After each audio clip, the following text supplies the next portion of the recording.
बीड शहरातलं ते वातावरण, अरुंद खोल्या आणि उन्हाळ्यात अंगाची लाहीलाही करणारी उष्णता.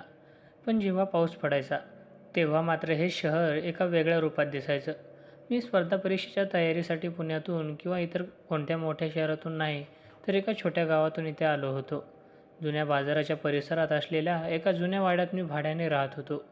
तिथल्या अभ्यासिकेत दिवसभर डोकं खुपसून बसल्यानंतर रात्री फक्त एकच ओढ असायची, ती म्हणजे सुग्रास जेवणाची.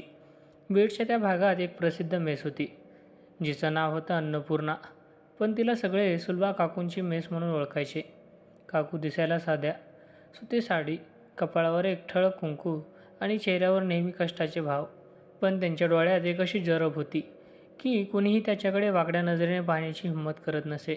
मी पहिल्या दिवशी जेव्हा मेसमध्ये गेलो, तेव्हा पावसाची रिपरिप सुरू होती. मेसच्या आतल्या खोलीत वाफळलेल्या पिठल्याचा आणि लसणाच्या फोडणीचा खमंग वास दरवळत होता. काकू गॅसवर पण चुलीसारखाच वेगाने पोळ्या लाटत होत्या. काकू, जागा मिळेल का, मी विचारलं. त्यांनी मान वर करून माझ्याकडे पाहिलं. त्यांच्या नजरेत एक प्रकारची आपुलकी होती. ए रे बाळा, बस इथे पाटावर, गरम पोळ्या वाढते, त्या म्हणाल्या. मी जेवायला बसलो खरा, पण माझं लक्ष कोपऱ्यात बसलेल्या एका व्यक्तीकडे गेलं. ते होते काकूंचे पती, विनायकराव, ज्यांना लोक दादासाहेब म्हणायचे. हातात पाण्याचा ग्लास असल्यासारखं नाटक करत ते प्रत्यक्षात काहीतरी दुसरंच पीत होते. त्यांच्या डोळ्यात आलेली ती लालसर झाक आणि थरथरणारे हात सांगत होते की त्यांनी आज पुन्हा दारू प्यायली आहे. काकूंनी मला ताट वाढलं. पिठलं, भाकरी, ठेचा आणि कांदा. चव इतकी अप्रतिम होती की घरचं जेवण विसरून गेलो. पण जेवताना माझा कान दादासाहेबांच्या पुटपुटण्याकडे होता. सुलभे, आज किती पैसे झाले ग गल्ल्यात? दादासाहेबांचा आवाज जड झाला होता. काकूंनी तिकडे दुर्लक्ष केलं आणि मला म्हणाल्या, जेवण कसं झालं रे? खूप छान काकू, अगदी घरच्यासारखं, मी उत्तर दिलं. पण त्या शांततेचा भंग झाला. दादासाहेब उठले आणि काकूच्या जवळ येऊन ओरडले, विचारतोय ना मी, पैसे कुठे ठेवलेत? काकूंचा चेहरा भीतीने नाही तर संतापाने आणि हतबलाने लाल झाला. त्यांनी हळूच पदराने आपले डोळे पुसले. मी अस्वस्थ झालो. तिथे बसलेली इतर मुलंही मान खाली घालून जेवत होती. कोणाचीच हिंमत नव्हती दादासाहेबांना अडवायची. त्या रात्री मी माझ्या खोलीवर परतलो, पण मला झोप येत नव्हती. काकूंच्या त्या शांत चेहऱ्यामागची वेदना मला अस्वस्थ करत होती. बीडच्या त्या शांत रात्रीत बाहेर पावसाचा जोर वाढला होता. वीज कडाडत होती. माझ्या डोळ्यांसमोर वारंवार काकूंचा तो चेहरा येत होता. ती केवळ एक मेस चालवणारी बाई नव्हती, तर एक अशी स्त्री होती जी दररोज एका राक्षसाची झुंज देत होती. दुसऱ्या दिवशी दुपारी मी मुद्दाम थोडा उशिरा जेवायला गेलो. मेसमध्ये गर्दी कमी झाली होती. काकू भांडी घासणाऱ्या मावशीला काहीतरी सांगत होत्या. मी डबा घ्यायला गेलो होतो. काकू, आज डब्बा द्या, खोलीवर नेऊन खातो, मी म्हणालो. त्यांनी डब्बा भरताना त्यांच्या हातावर मला एक निळा वळ दिसला. काल रात्री कदाचित दादासाहेबांनी मारहाण केली असावी. माझा राग अनावर झाला. काकू, हे काय आहे? त्यांनी मारलं तुम्हाला? मी न राहून विचारलं. काकूंनी चटकन हात मागे घेतला. काही नाही रे, कामाच्या घाईत लागलं असेल. तू तुझा अभ्यासाचं बघ, या फंदात पडू नकोस. पण काकू, किती दिवस सहन करणार? त्यांनी माझ्याकडे पाहिलं. त्यांच्या डोळ्यात पाणी तरळलं होतं. बाळा, ही आमची जुनी रीत आहे. लग्न झाली की हे सगळं नशिबात येतंच. आणि आता वय काय झालं माझं, कोणाकडे जाणार? त्यांच्या त्या शब्दात किती असत्यता होती. त्यांचं वय तसं जास्त नव्हतं, 40-45च्या आसपास असतील. पण दुःखाने त्यांना थकवलं होतं. मी तिथून निघालो, पण मनात एक विचार पक्का केला की मी या माऊलीला मदत नक्की करणार. पुढचे काही दिवस मी मुद्दाम काकूच्या मदतीला जाऊ लागलो. कधी बाजार आणून दे, तर कधी मेसचा हिशोब लावून दे. काकूंना सुरुवातीला संकोच वाटला, पण हळू त्यांनाही माझी सवय झाली. आमच्यात आता फक्त खानावळ मालकीण आणि ग्राहक असं नातं राहिलं नव्हतं. एके दिवशी दुपारी पाऊस खूप होता. मेसमध्ये कुणीच नव्हतं. मी आणि काकू भाजी निवडत होतो. तू का करतोस हे सगळं माझ्यासाठी? त्यांनी अचानक मला विचारलं. मी त्यांच्याकडे पाहिलं. माहीत नाही काकू, पण तुम्हाला असं कष्टात आणि दुःखात बघून राहवत नाही. त्यांनी माझा हात धरला. त्यांचा स्पर्श थंड होता, पण त्यात एक वेगळीच ऊब होती. आजवर मला माझ्या हक्काच्या माणसाने फक्त त्रास दिला, पण तू परका असूनही इतकी काळजी करतोस. त्या क्षणी वातावरणात एक वेगळाच तार निर्माण झाला. ती केवळ सहानुभूती नव्हती, तर एकाकीपणातून आलेली एक ओढ होती. बाहेर पावसाचा आवाज वाढत होता आणि आत आम्ही दोघं एका अशा उंबरठ्यावर उभे होतो जिथून मागे फिरणं कठीण होतं. हे नातं समाजाच्या नजरेत अनैतिक होतं, पण त्या एकाकी वास्तूत ते एकमेव सत्य वाटत होतं. बीड शहरातले ते दिवस आता हळूहळू बदलत होते. माझे अभ्यासाचे तास कमी आणि मेसच्या व्यतीत होणारा वेळ वाढू लागला होता. अन्नपूर्णा मेस आता माझ्यासाठी केवळ जेवणाचे ठिकाण उरले नव्हते, तर तो माझा जगण्याचा एक अविभाज्य भाग झाला होता. काकूंनाही आता माझी सवय झाली होती. सकाळी लवकर उठून जेव्हा मी मेसमध्ये पोचायचो, तेव्हा त्या वाफळलेला चहा घेऊन माझी वाट पाहत असायच्या. आज उशीर केलास, अभ्यास जास्त झाला की काय? काकू हसून विचारायच्या. त्यांचं ते हसू त्यांच्या थकलेल्या चेहऱ्यावर एखाद्या चांदण्यासारखं चमकायचं. त्या दिवशी दुपारची वेळ होती. बाहेर आभाळ भरून आलं होतं आणि बीडच्या त्या अरुंद गल्लीतून कमालीची शांतता होती. मेसची वेळ संपली होती आणि जेवणारी सर्व मुलं निघून गेली होती. दादासाहेब नेहमीप्रमाणे बाहेर कुठेतरी दारूच्या नशेत पडून असावेत, हे त्यांच्या अनुपस्थितीवरून स्पष्ट होते. मी काकूंच्या हिशोबाची वही पूर्ण करून देत होतो. अचानक बाहेरून पावसाचा थेंबाचा आवाज येऊ लागला. पाहता पाहता पावसाचा जोर इतका वाढला की समोरचं काही दिसेनासं झालं. छतावरच्या पत्र्यांवर पावसाचा तो संगीतबद्ध आवाज घुमू लागला. काकू, खूप पाऊस आहे, आज बाजारात जाता येणार नाही, मी म्हणालो. काकू खिडकीजवळ उभ्या राहून बाहेरचा पाऊस बघत होत्या. पावसाच्या काही सरी त्यांच्या चेहऱ्यावर उडत होत्या. त्यांनी मागे वळून माझ्याकडे पाहिलं. त्यांच्या डोळ्यात आज एक वेगळीच चमक होती. कदाचित थोडी भीती, थोडी ओढ आणि काही खूप सांगण्याची इच्छा. असाच पाऊस मला खूप आवडायचा लहानपणी. त्या हळूच पुटपुटल्या. पण आता हा पाऊस फक्त चिखल आणि एकटेपणा घेऊन येतो.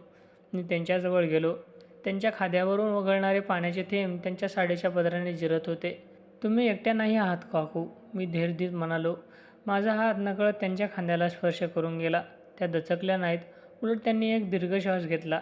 त्या स्पर्शात एक प्रकारची अनित्यतेची जाणीव होती, पण त्याहून जास्त त्यामध्ये दोन एकाकी जीवांची ओढ होती. काकूंनी माझा हात हातात घेतला. त्यांचे हात कामामुळे थोडे खरखरीत झाले होते, पण त्या स्पर्शात जी ओढ होती ती मला कोणत्याही सुखापेक्षा मोठी वाटली नाही. हे चुकीचं आहे, आपल्याला माहिती आहे, काकू थरथरत्या आवाजात म्हणाल्या. चुकीचं काय आणि बरोबर काय हे ठरवणारे आपण कोण?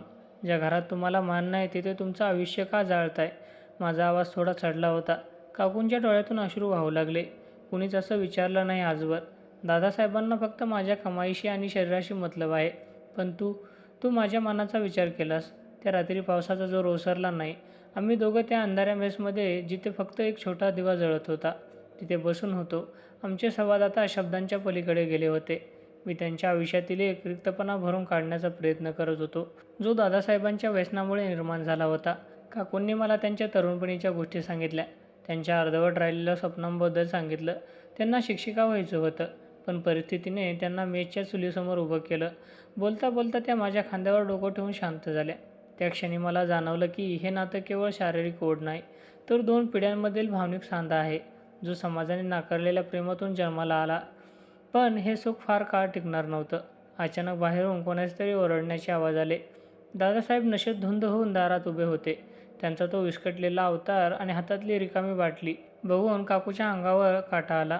काय चाललंय इथे? हा पोरगा अजून इथेच काय करतोय? दादासाहेबांनी ओरडून विचारलं. काकू पटकन सावरल्या. तो हिशोब करत होता. हिशोब की तुझा नवा संसार मोडतोय? दादासाहेबांनी घाणेरडे हास्य केलं. माझा हात मुठीत आवळला गेला. मला त्यांचा राग येत होता, पण काकूंच्या अब्रूसाठी मी गप्प राहिलो. दादासाहेबांनी काकूंना धक्का दिला आणि ते आत गेले. जाता जाता त्यांनी माझ्याकडे एक संशयी नजर टाकली.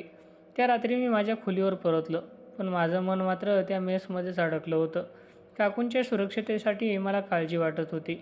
बीडचा तो पाऊस आता रोमॅन्टिक वाटण्याऐवजी भयावह वाटू लागला होता. आमच्यातील हे नातं आता एका अशा वळणावर आलं होतं, जिथे गुंतागुंत वाढणार होती. बीडच्या त्या जुन्या गल्लीत आता हवेचा रोग बदलला होता. दादासाहेबांच्या त्या संशयी नजरेनं आमचं जगणं कठीण करून टाकलं होतं. मेसमध्ये आता पूर्वीसारखी शांतता उरली नव्हती. प्रत्येक वेळी मी तिथे गेल्यावर दादासाहेब कुठेतरी कोपऱ्यात बसून माझ्याकडे टक लावून पाहत असायचे. त्यांच्या डोळ्यात राग आणि दारूची नशा यापेक्षा जास्त अधिकार गाजवण्याची हिंस्र वृत्ती दिसत होती. सुलभा काकू मात्र आतापुरत्या बदलल्या होत्या. त्या पूर्वीसारख्या दबून राहत नव्हत्या. माझ्या सोबतीने त्यांना एक मानसिक आधार दिला होता, जो त्यांना आजवर कधीच मिळाला नव्हता. पण हा आधारच त्यांच्यासाठी धोकादायक ठरू पाहत होता. एके दिवशी दुपारी मेसमध्ये गिरायकांची गर्दी ओसरली होती. मी काकूंना दुकानातून काही जीन्स आणून दिले होते. काकू स्वयंपाकघरात पीठ मळत होत्या. मी त्यांच्याजवळ जाऊन उभा राहिलो. काकू, ते काल पुन्हा रात्री भांडले का? मी हळूवजत विचारलं. काकूंनी मान खाली घालून उत्तर दिलं. त्यांचं रोजचंच आहे रे, पण आता त्यांचा संशय वाढलाय. तू थोड्या दिवसांसाठी इथे येणं कमी करशील का? त्यांच्या शब्दात माझ्याबद्दलची काळजी होती, पण माझं मन ते मानायला तयार नव्हतं. मी तुम्हाला अशा परिस्थितीत सोडून कसं जाऊ? अचानक बाहेरून धाडकन दरवाजा उघडल्याचा आवाज आला. दादासाहेब आत आले. त्यांच्या हातात लाकडी काठी होती आणि चेहरा संतापाने लाल झाला होता. काय सुरू आहे तुमचं खुसफुस? ते ओरडले. ह्या पोराची इतकी हिंमत की माझ्या घरात घुसून माझ्याच बायकोशी गप्पा मारतो. अहो तो फक्त मदत करत होता, काकू पुढे होऊन म्हणाल्या. पण दादासाहेबांनी त्यांचा हात झटकला आणि माझ्या अंगावर धावून आले. मदत? कसली मदत?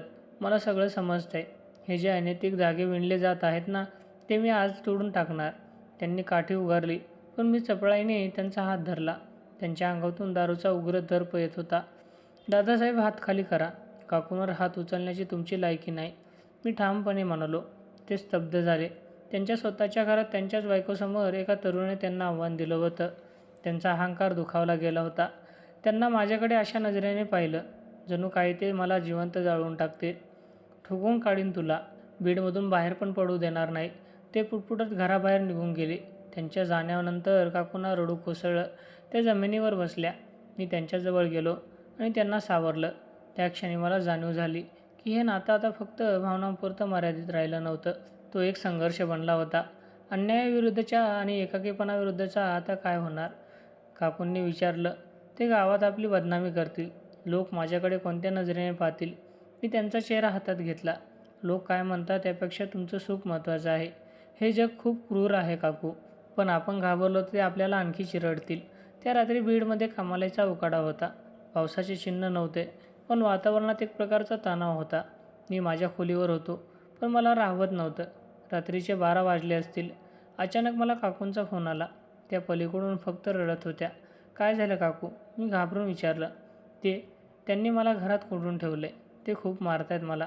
वाचव मला. त्यांचा आवाज दबता दबता बंद झाला.